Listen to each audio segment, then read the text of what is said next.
विषाक्त पदार्थ और असंतुलन। शरीर में ऊर्जा बनाने के लिए हमें कार्यक्षम स्वस्थ निरोगी कोशिकाओं की आवश्यकता है और कोशिकाओं को इसके लिए शुद्ध ऑक्सीजन और नैसर्गिक शुद्ध पोषकीय तत्वों की आवश्यकता है। Pure oxygen plus pure nutrition fuel energy growth. इसके लिए हमें शुद्ध हवा, शुद्ध पानी और शुद्ध पोषक भोजन की आवश्यकता। परंतु 21वीं सदी में मानव को रासायनिक भेंट हमारे शरीर में कोशिकाओं को स्वस्थ रहने के लिए पोषक तत्वों की जरूरत है, जिससे कोशिकाएं ऊर्जा उत्पन्न करती है। परंतु कोशिकाओं में कुछ ऐसे तत्व प्रवेश करते हैं जो कि हानिकारक है, जिस तत्वों के कारण कोशिका के कार्य में बाधा उत्पन्न होती है उन्हें टॉक्सिन कहते हैं। शरीर के अंदर विषैले तत्वों टॉक्सिन्स का जमा होना रोग निर्माण का पहला प्रमुख कारण है। शरीर के बाहरी विषैले तत्व शरीर में बाहरी माध्यम से प्रवेश करते हैं और शरीर को क्षति पहुंचाते हैं। उन्हें शरीर बाह्य विषैले तत्व एक्सटर्नल टॉक्सिन्स कहते हैं, जैसे कि हवा प्रदूषण। शरीर को हवा में सिर्फ ऑक्सीजन की जरूरत है, परंतु दुर्भाग्यवश शरीर में हवा के माध्यम से 8000 से ज्यादा प्रकार के केमिकल्स टॉक्सिन शरीर में प्रवेश करते हैं, जिससे गाड़ियों का धुआं, chemical factories, paint shop, workshop, building shop, धूलिकण, इन सब से निकले विषैले तत्व शरीर में प्रवेश करते हैं और यह कण इतने छोटे होते है जिसे शरीर बाहर निकाल नहीं पाता और यह शरीर में कोशिकाओं में पहुंचकर उनका नुकसान करते हैं। इसलिए बढ़ते प्रदूषण के कारण शहर में रहने वाले लोगों के फेफड़े अंदर से काले हो जाते हैं।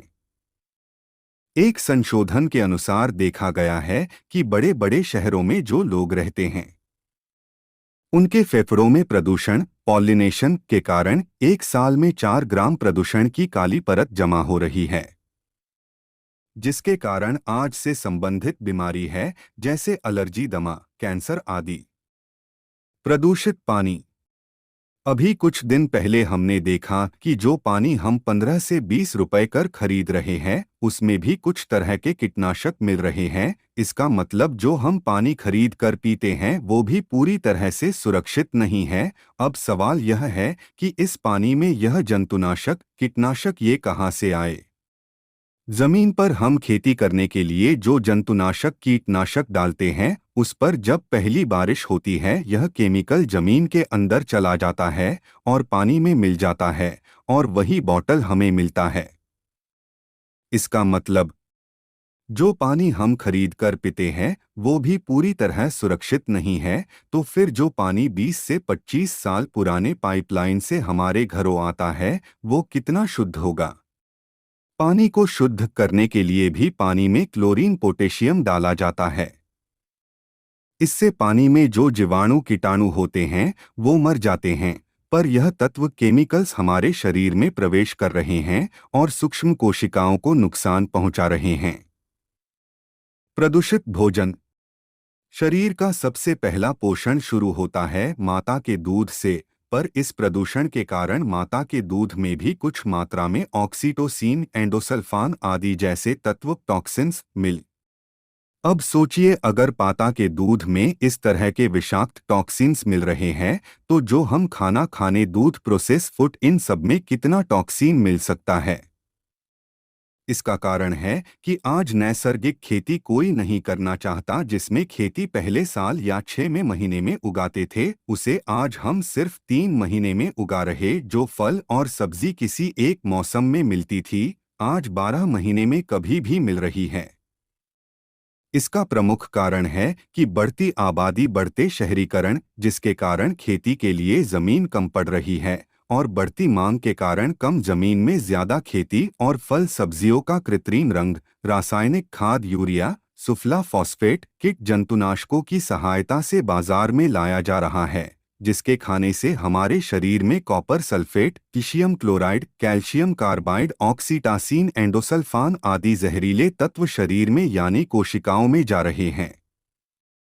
हमारे जन्म से लेकर आज तक 24 घंटे हम हवा, पानी और खुराक के संपर्क में हैं। और इन सभी के माध्यम से अनैसर्गिक रासायनिक विषकारक तत्व टॉक्सिन शरीर में जा रहे हैं और हमें बीमारी रोग दिशा में ले जा रहे हैं। आज बदलती आधुनिक जीवन शैली के नाम पर तरुण पीढ़ी से लेकर समझदार लोग भी तंबाकू, शराब, गुटखा, ड्रग्स इन खराब आदतों को अपना रहे हैं, जिससे शरीर में कैंसर जैसी बीमारी को बुलावा दे सकती है। ऐसे कैंसर जैसी घातक रसायन कार्सिनोजन कैंसर कॉजिंग एजेंट शरीर में प्रवेश कर रहे हैं। आप किसी भी कैंसर अस्पताल में जाकर देखें कितनी भयानक दर्दनाक मृत्यु इन लोगों की हो रही है। फिर भी आज लोग बोलते हैं कि जब होगा तब देखा जाएगा, लेकिन जब इस तरह के रोग शरीर में आता है तब हम सिर्फ दुख, दर्द, पीड़ा और सहानुभूति को छोड़कर और कुछ भी नहीं देख सकते, और होने के लिए कोई उम्र की सीमा नहीं रही। आज 20 से 25 की उम्र में युवाओं को हृदय विकार और कैंसर जैसी बीमारियां के कारण मृत्यु का सामना करना पड़ रहा है। रासायनिक दवाइयों के दुष्परिणाम। आज विज्ञान ने बहुत प्रगति की है। शरीर पर आने वाले किसी भी लक्षणों को तुरंत कम करने के लिए हजारों लाखों प्रकार की औषधियां उपलब्ध हो चुकी हैं, जिसके कारण हम बीमारी के लक्षणों को थोड़े समय के लिए तो हम कम कर पाते हैं, लेकिन बीमारी के कारण नहीं निकल पाते, और इस तरह की दवाइयां दीर्घकाल खाने से हमें दवाइयों के दुष्परिणामों का सामना करना पड़ता है। इसमें शरीर की संभावना बढ़ रही है। कुछ अंग खराब फेल होने की संभावना रहती है। हम जिस वातावरण में रह रहे हैं, जिसमें रोज इस तरह का अनावश्यक और विषैले तत्व शरीर में जमा हो रहे हैं, और जो विषैले तत्व शरीर में बाहर से प्रवेश करते हैं और शरीर को क्षति पहुंचाते हैं, उन्हें शरीर के बाहरी विषैले तत्व एक्सटर्नल टॉक्सिन्स कहते हैं। और ये शरीर के सूक्ष्म अतिसूक्ष्म कोशिकाओं में जमा होकर कोशिकाओं को क्षतिग्रस्त करते हैं, जिससे शरीर में कई प्रकार के रोग उत्पन्न होते हैं। पार्ट 3 के अध्याय में हम शरीर के अंतर्गत विषैले तत्व इंटरनल टॉक्सिन्स के बारे में जानकारी लेंगे।